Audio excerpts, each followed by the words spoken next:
कि मेरी प्रजा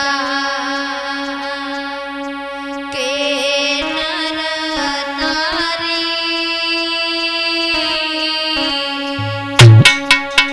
और इन रखियो सदा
कभी दुख मत देना।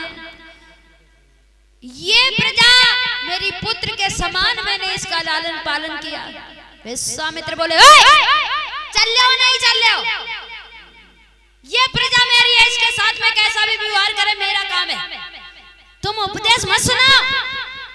हरिश्चंद्र को लेकर के, तीनों प्राणियों को लेकर के आज चले हैं। चलते चलते जेठ का महीना है, नंगे पैरों जा रहे हैं। रोहित चलते चलते चलते चलते थक गया, बेहोश हो गया, गिर गया। रानी तारा ने गोद में उठा लिया और जब ये बात देखी है, विश्वामित्र ने जवाब दिया, रानी तारा क्यों रुक गई? जवाब दिया, बाबा जी मेरा पुत्र बेहोश हो गया है, इसे प्यास लगी है। विश्वामित्र आगे बढ़े, ले कमंडल में पानी है, इसे पिला दे, नहीं तो ये मर जाएगा। और जैसे ही रानी तारा ने हाथ में जल लिया, रोहित ने फट से आंखें खोल दी। जवाब दिया, बाबा जी तुम मुझे जल पिला रहे हो? रो करके रोहित बोला,